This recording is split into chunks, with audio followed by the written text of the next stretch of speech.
Hello, everyone, and welcome back to The Rundown. I will be your host today, Craig DeLuz, coming at you from the West Coast, the left coast, behind the Iron Curtain, otherwise known as the Sierras. And today is Monday Fun Day.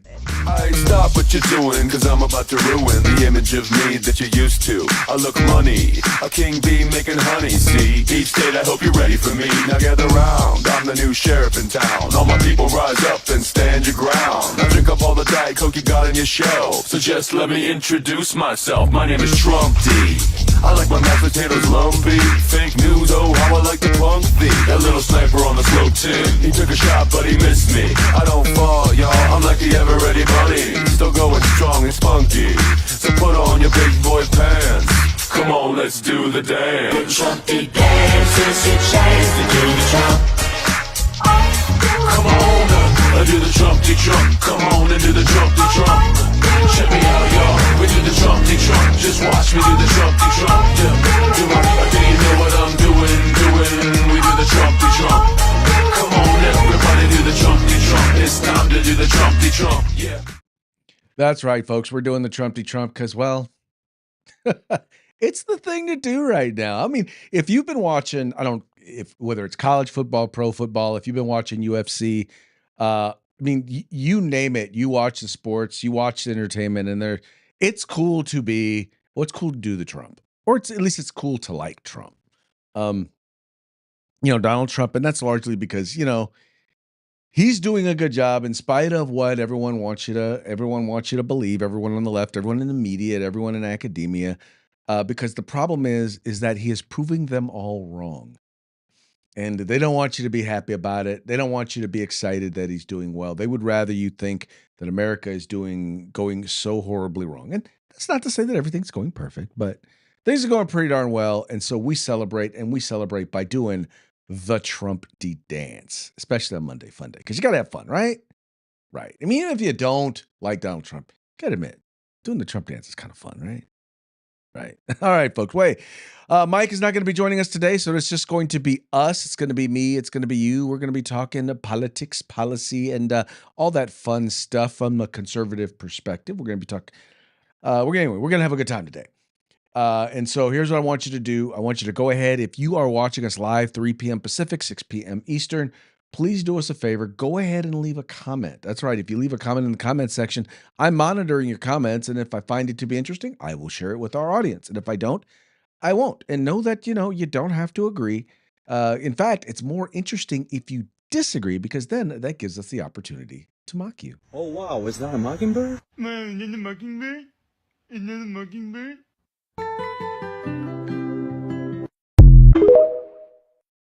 That's right. It gives us an opportunity to mock you. And there's nothing more fun than a good mocking, right? Right. And we don't do it because we dislike you. We don't do it because we're trying to be hateful. We do it because it's entertaining, mostly to me. So if nothing else with this show, I will make sure that I am, in fact, entertained. Right? Right. All right, well, let's go ahead and get into today's. Oh, no, I forgot. See, I always keep forgetting this. We can't get into today's news until we do the very basics. And that means we have to start with a quick shout out to our sponsors. Let's go start with Hitman Industries. This is the place where you can go to buy rifle and pistol caliber barrels at any length. Trust me, if you've purchased an AR in the last few years, chances are you already have one of their barrels, and I know you probably love it. So if you're looking to do a brand new build, or maybe you're looking to rebarrel your old rifle, start with a barrel from Hitman Industries. Just go to hitmanindustries.net.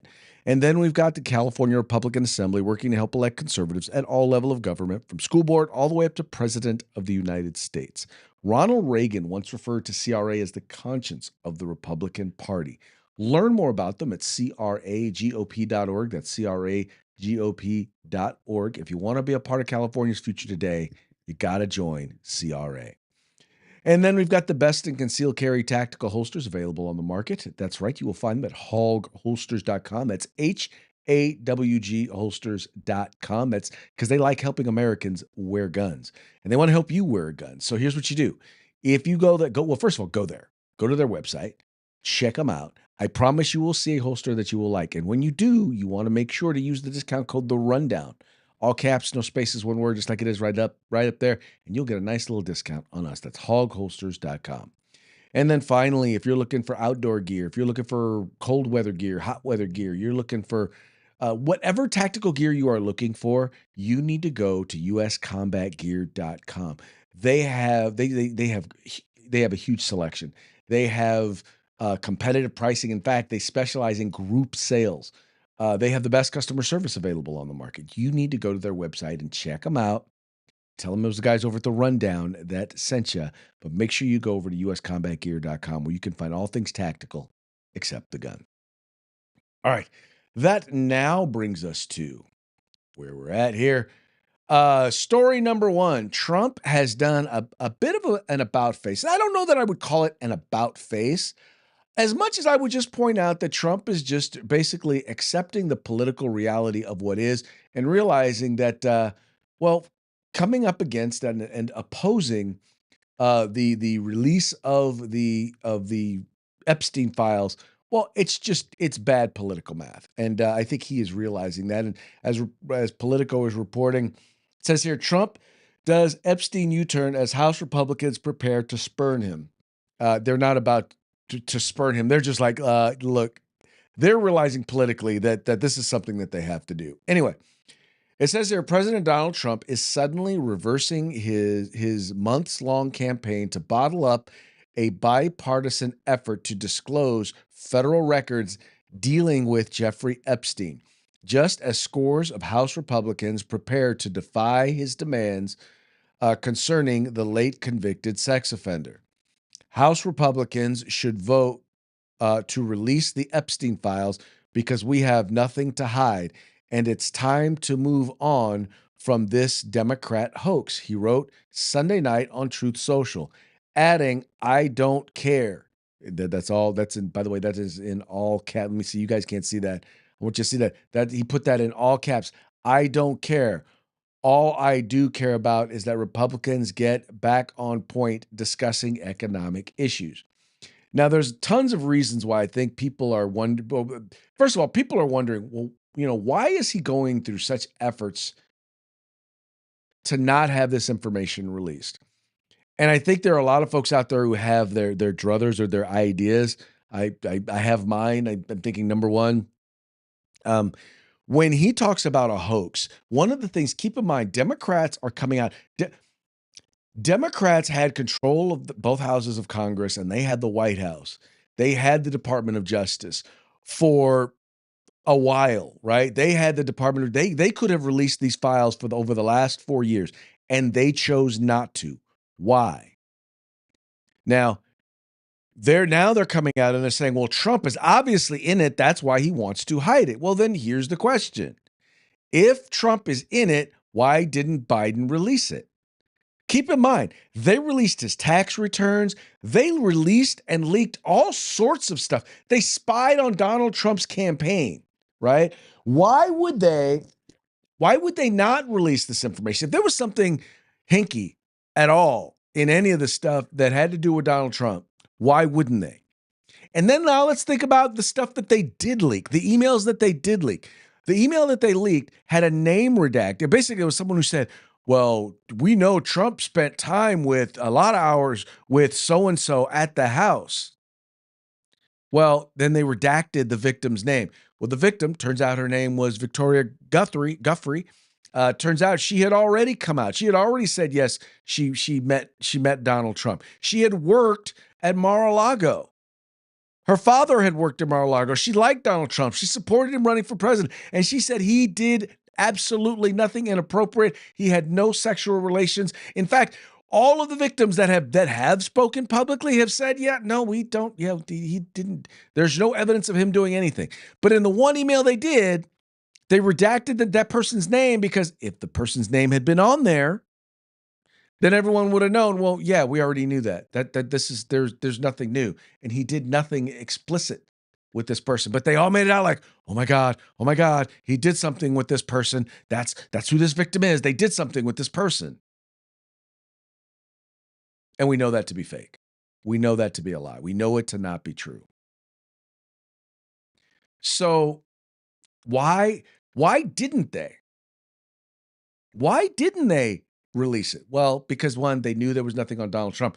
But, however, there may have been some stuff on some people on their side of the aisle.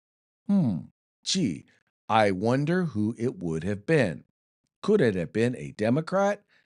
Most assuredly, it was. In fact, there are part of the files now show, and this is once again, keep in mind, Democrats only released three emails. Republicans went and released 20,000 emails. And well, guess what they found? They found Democrats consulting with Epstein during the Trump hearings. This in an article being reported by the folks over at the New York Post. House Democrat exchanged texts with Epstein on how to hurt Trump during 2019 congressional hearing. This is what documents show. Jeffrey Epstein was feeding questions to Representative Stacey Plaskett during the 2019 congressional hearing and giving her real-time help on how to damage President Trump's reputation, newly released documents show. The texts, first reported by the Washington Post, show the convicted pedophile pontificating with Plaskett during the February 29, 2019 House Oversight Committee hearing, in which then former president's ex-attorney Michael Cohen testified about Trump's alleged payments to mistresses to silence stories before the 2016 election. Trump has vehemently denied all allegations. And, in the text, Epstein appeared to be watching on television while Cohen brought up former Trump executive assistant Rhonda Graff in his testimony. Quote, Cohen brought up Rona, keeper of the secrets, Epstein texted, misspelling Graff's first name. Rona responded Plaskett, a non-voting delegate representing the Virgin Islands. Quick, I'm up next. Is that an acronym? She added, suggesting she grill Cohen. She said she'd grill Cohen soon. That's his assistant, Epstein replied. So in other words, yeah, he was being fed information. And here's a little bit more from Steve Gruber, who's talking a little bit more about this and about some of the other emails. Learned from other newly released documents that Jeffrey Epstein was communicating with Democrat Representative Stacey Plaskett during a 2019 congressional hearing. That's right, directly with her, while she was questioning Michael Cohen, one of Trump's former attorneys, affecting the kind of questions she asked of Cohen. Why was he wielding so much influence over a Democrat member of Congress on the House Oversight Committee that handled the Epstein files in the first place? Why was he feeding her questions?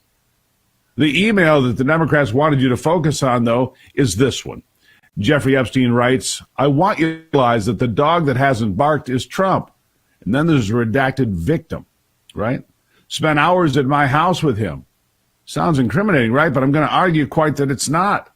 In fact, it's not much of anything. First off, that redacted victim name, as you likely already know, is Virginia Giuffre, who wrote a book on her experiences with Jeffrey Epstein's crimes and has never accused Donald Trump of wrongdoing. In fact, she was a supporter of it. So there you go. So people are talking about this. By the way, American Crossfire, thank you so much for chiming in. Very much appreciate you tuning in. The thing is, and this is the thing that people fail to understand, one of the reasons why they never really released a lot of this information back during the Biden administration was because Jeffrey Epstein was an epic donor. He was a mega donor to the Democratic Party and to Democratic candidates. Back when Trump and he were hanging out and were friends, that was when Trump was hanging out with a bunch of Democrats. That's when he was hanging out with the Clintons, right? And keep in mind, Clinton was very much on that plane. In fact, here's the interesting thing. That I was watching another video that where this had come out. Clinton I mean, well, first of all, there is absolutely no evidence that that Donald Trump was ever on the plane with when any of these minors were on the plane, right? With any of the minors were on the plane. So therefore, he wasn't on the plane when there were any of the rapes taking place or any of the sexual misconduct. But they made it clear that that couldn't be said about, that you couldn't say that about all of them, right? You couldn't say that about all of them. And I think this guy, right, this VR here, and this is another guy, but they're actually talking a little bit about the O'Keefe media. So in an interview that they had done. So check this out. James O'Keefe. Shout out to James Is sitting O'Keefe. at James O'Keefe, man. These guys, the way they do things, man, let me tell you, they're very good at what they do. How they get these dates and whatever places they focus on, they're phenomenal at what they do. So here's Glenn Prager. No relation to Dennis, but Glenn Prager, Jeffrey Epstein's investigator, Department of Justice, is being interviewed on September 8th, asked questions, and you have to see what he says about Clinton, Epstein, and Trump. Listen to this, folks. It's not talked about yet, but it'll soon come out that he was a CIA informant. He was a CIA informant. He was a CIA. I think he's protecting a lot of other people. He's not protecting himself because there's nothing there, but he's protecting a lot of people. Because Trump's now saying it's a hoax of the case, like a hoax or something. I mean, come on, you know it's not a hoax. He's been on the plane, many times. Mm-hmm. It's just he was never on the plane with the kids. Bingo. I've seen the itineraries and I've interviewed all the victims. There's never been an instance where Trump was on a plane with these kids and a rape occurred. Boom. But that can't be said for Clinton. Wow. That can't be said for others. Wow. Clintons were on the plane. Well, Okay, so you heard what this guy who's an investigator, who is doing the investigating into the a lot of the rape allegations, or at least he had part of the part of the case. So he had part of the portfolio. Now, could this guy be lying? Of course. I mean, he's talking to some stranger that he met, and this was an undercover reporter that this person met, and I mean, just random. I don't know if it's random, but they met them. They're talking. I mean, he could easily be just blowing smoke. He really could. He could be lying. He could be just trying to, put stuff out there so he could seem cool or popular. I don't know. But anyway, I just found it kind of interesting. But yes, evidence does show that Clinton went to the island, or I won't say went to the island, hung out with Epstein, was on the plane multiple times, probably more than most folks. Of course, they said the same thing about Bill Gates too. In any case, all that having been said, one of the reasons why Democrats didn't do it is because many of them are implicated. One of the reasons why Trump didn't is because probably a lot of his old friends are. And when I say implicated, it's like this. Y'all know, we all have friends who have done dirt. We do. We've hung out with people that later we found out that they were doing something they shouldn't have been doing, right? I'm not saying anything that's bad, but just the reality is in some cases, just because you were at a party with somebody who you later find out did stuff, does that mean that you are implicated with them in doing what they did? No. So I think a lot of what they're trying to do is they have friends who were at some of these parties, who may have been on Epstein's plane, who may have had no idea what was going on, but by the nature of their name being included in these investigations, even if they are found there's no real connection, people will try to force a connection, just like the Democrats have attempted to do with Donald Trump. And not only are they, let's put it this way, they're not accusing Donald Trump of being a pedophile. They're accusing Donald Trump of trying to cover up for a pedophile, when in many cases, he may just be trying to cover up and help people, cover up, or I don't want to say cover up. Cover up's not the right word. He may be trying to protect the reputations of people who simply hung around a dude who we now know is a pedophile or was a pedophile. Now, make of that what you may. You may say, you know what? He's wrong for doing it. But at least judge him based on that. Judge this behavior based on that, if that's what it is. Maybe he just doesn't want to see innocent people being railroaded, much the way in which the left has attempted to railroad him. I don't know.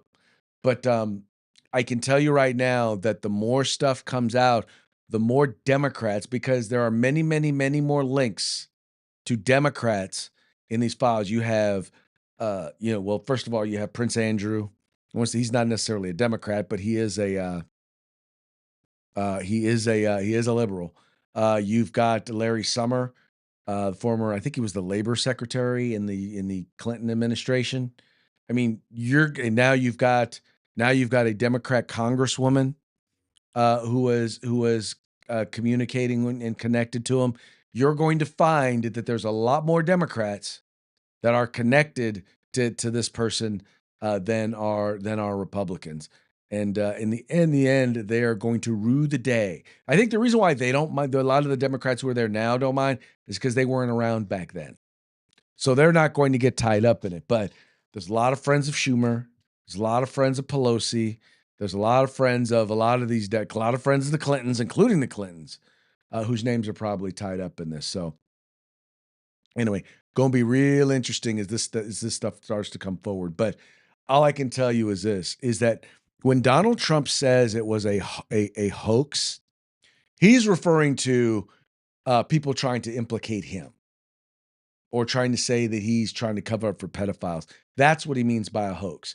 The hoax he's trying to talk about are the fact that anyone wants to believe that he had anything to do with anything that was going on at Epstein Island. No, he did not. That is the hoax. Now, he's doing a very poor job of communicating that, because you have people out there who are making it sound like, well, you're saying that nobody got rid of that exploitation of teenage girls is a hoax. No, it's not a hoax.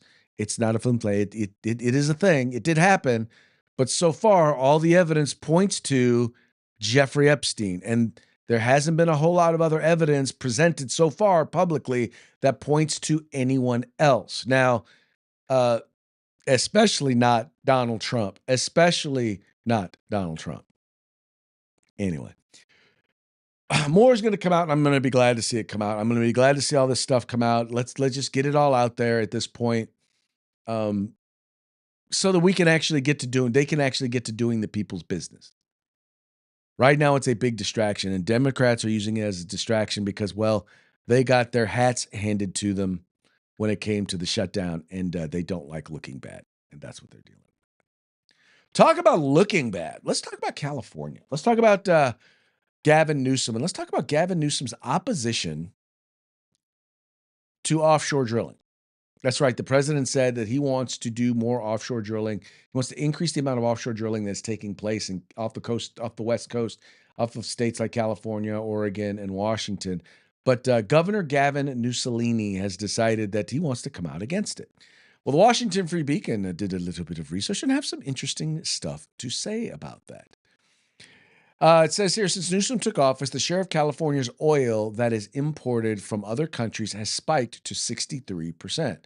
California Governor Gavin Newsom declared this week that a Trump administration proposal to expand oil drilling off the coast of his state is dead on arrival. His opposition comes as California relies on imported oil from authoritarian states like Iraq and Saudi Arabia to meet its energy demand. Newsom made the remark during the ongoing UN climate summit in Brazil. He was addressing media reports that the Trump Department of the Interior is mulling plans to lease large chunks of federal waters off the California coast to oil companies. Those plans are likely to be finalized and released as early as next week, the Washington Free Beacon has learned.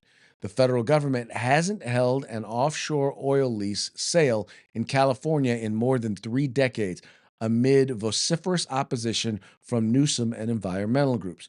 More offshore drilling, though, could prove to be an economic boon for California, which has some of the nation's highest gasoline and electricity prices, thanks in part to policies that make it harder for companies to produce and refine oil.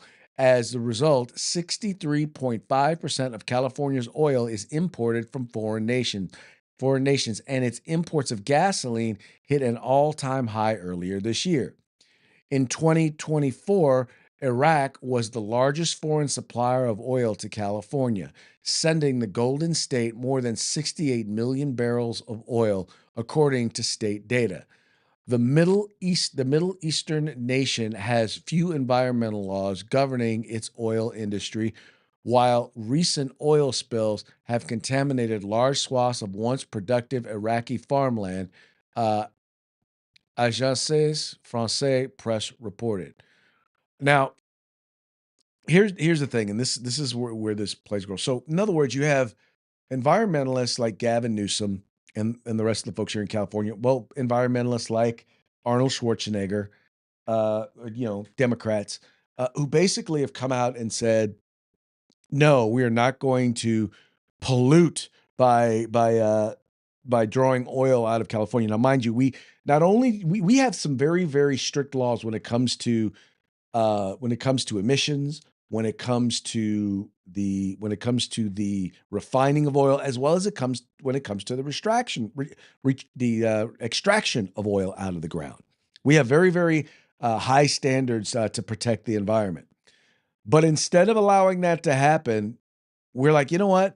We'll take it from other countries that don't have strict environmental standards. We'll buy it from them, so that they can oppress their women, right? So that they can make sure that their women can't read, can't write, can't go to school, so that we can make sure that they can be, raped by their husbands. We're going to get oil from them. We're going to support their economies instead of supporting the economy of the state of California. Because heck, we only have a $40 billion structural deficit. We can manage that. This is the sort of stuff. This is how the politicians in Sacramento think. This is how guys like Gavin Newsom think. If it were coming from California, that it would have been taken out of the ground. It would have been extracted with the strictest of environmental standards. That it would have went into the economy that would have paid taxes. Because, by the way, they have to pay extraction taxes. They would have paid taxes that would have went to benefit the California economy. But instead, they'd rather get it from a country where nobody benefits except the authoritarian, oppressive regimes in those countries. And this is not the only place we do this. Take lumber, for example, right? We don't get it from California. We don't get most of our lumber here in California from California, where we do selective cutting, where we require a certain percentage of trees to be amount of replanting to take place, where we have limitations on how much you can harvest. No, we're going to take it from countries that clear cut, that don't necessarily bother to replant. See, we talk about protecting, or what we do is what it is. It's environmental signaling, right? Right. It's environmental virtue signaling. That's the term I was looking for. It's environmental virtue signaling. That's what we do here in California. We say it's important. We say we believe in the environment, while at the same time hopping on a private jet to fly halfway around the world and protest carbon emissions. Right? We say that people should wear masks when eating, and then we should keep our kids home from school during COVID, and then at the same time we send our kids to private school, and let me clarify, our politicians send their kids to private schools where they can go to school in person, and then they go to the French Laundry, which is a high-end restaurant where they can eat food with their political friends without a mask. That's the sort of hypocrisy that Gavin Newsom plays in, and that's just kind of how he is. Dom888 wants to remind us that the Lord is coming, so therefore repent, ask Christ into your heart, and be born again. So, okay, I'm sharing that, number one, because I happen to believe it. I'm saying the Lord is going to come. Jesus is coming back one day. All right. I don't know when. I do not know when. None of us know when. But I do know that it would be really beneficial if you accepted Jesus Christ into you as your Lord and Savior and accepted into your heart. So that's a good thing. So Dom 888, thank you for the what's the word I'm looking for? Thank you for the spiritual guidance. Very much appreciate that. All right, and then lastly, it appears that if you've been following Marjorie Taylor Greene, well, first of all, if you've been following us, you know I'm no fan of Marjorie Taylor Greene. I'm just not. I think she is a person who's more concerned about her Twitter following than she is about actually governing. I think she is a person who became MAGA because MAGA was popular, and she was very good at being a MAGA acolyte. But she got to a point where she decided that she wanted to take over control of MAGA, and she has been attempting to do that. And she has spent the last few months basically going around and campaigning against Donald Trump, coming out and advocating against the president of the United States, coming out against his policies, coming out against everything. I mean, all I can say is that she is wow. Well, let's just say, I'll put it to you this way. It's gotten so bad that now even the president has noticed, and he has now responded to it. But by the way, if you want to know how bad it is, this is how bad it is. And this is a piece over at NPR. This is how you know when NPR and the folks over at The View and whatnot are all like having you on as a conservative, then you know something's wrong, right? You know that and they're agreeing with you, you know something's wrong. It says here, Marjorie Taylor Greene says, Trump policies are not America first in fight over MAGA. Now, well, I'll come back to this. Representative Marjorie Taylor Greene, once one of the president's strongest supporters in Congress, called his foreign policies, quote, not America first positions, and said his recent attacks against her can, quote, put my life in danger. Greene and Trump have traded barbs in the last few days over the future of the Make America Great Again movement, raising new questions about the president's firm grip on the Republican Party. On Friday, Trump withdrew his endorsement of the Georgia lawmaker, calling her wacky and claiming Greene's recent criticisms of him was all about his refusal to support her future political ambitions. On Saturday, Trump called her a traitor in his social media post. Now, calling her a traitor was literally the most it was the most hyperbolic thing that he referred to her. And I'll tell you why, because once again, she spent the last few months literally out there coming out against him. She was against his support of Israel, and she's accusing him. And by the way, she's very, very anti-Israel. I'm not going to go as far as calling her anti-Semitic, but she definitely has issues with his and other Republicans' support of Israel. Anyway, but she's come out against that. She's come out against, the whole the thing, everything on the Epstein files. The reality is the reason why she's come out against him is because he sent her a poll, basically showing that, because she was talking about either running for Senate or running for governor there in Georgia. And the polls basically showed that she had about 9 to 12% support, meaning she was going to get her hat handed to her. She was going to lose. And he's like, I'm not going to endorse you. And so, and then Democrats love they always love holding up MTG as the voice of the Republican Party. The problem was no one liked MTG from the very beginning. No one supported MTG from the very beginning. Within her first term, she got kicked out of the House Freedom Caucus, the most conservative group in the House. She got kicked out of it. Why? Because she's wacky. That's why. Because she is off her rocker. Because she is an attention seeker. I'm not going to use the other word that I'm sure you all were thinking of when I started to use the attention. She is not. She is not real sport. Now, the thing is she says the things that MAGA likes, or she was saying the things that MAGA likes. That's why she that's why she got reelected. That's why she was so popular. In the end, she's going to wind up having someone run against her and she's going to lose. That's what's going to wind up happening. She's going to have someone run against her and she is going to lose. It'll probably wind up being a Trump-backed candidate. And it's going to be through no fault It's going to be through no fault of anyone except her own. But it's good to see the Trump. I mean, here's the thing, man. Here's the thing. There are a lot of people out there, and I almost hate to say this, but it is very, very true. There are some people out there who they're Trump no matter what. And I hope if you've been paying attention to the show, you know this. You know that I'm not a Trump no matter what. I am a praise Trump when he does good, offer some constructive criticism when he doesn't. And that's always been kind of how I've been. Mike loves him some Donald Trump, but Mike's on a little more on the other side of kind of, he'll still recognize when something needs to be done different. He and I go back and forth about that sometimes because I think he could be a little more critical. But the point is that we recognize nobody on the left or the right, and this includes Donald Trump, nobody is all good and nobody does all good and nobody does all bad. We sit here and we try to call balls and strikes.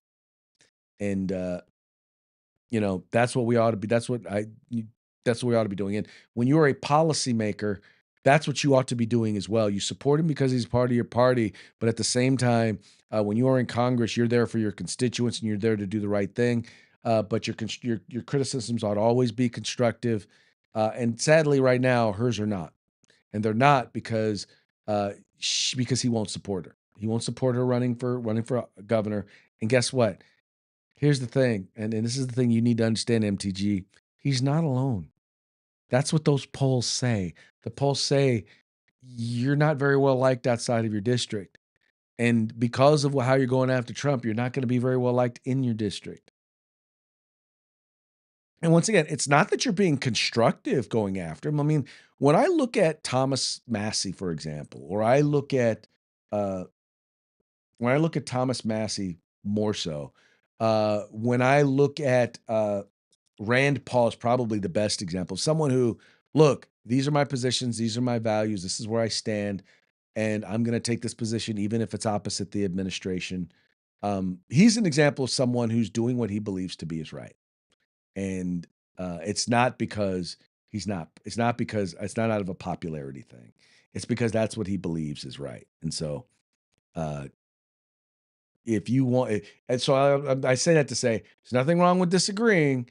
It's just your motives can't be as transparent as yours appear to be, Miss MTG. All right, folks, that now brings us to our parting shots. Parting shots are brought to you by Hog Holsters. Just go to hogholsters.com. Use the discount code The Rundown, all caps, no spaces, one word, and get your Hog Holster today. Our first two are going to be brought to you by our friends over at the Babylon Bee, fake news that you can trust.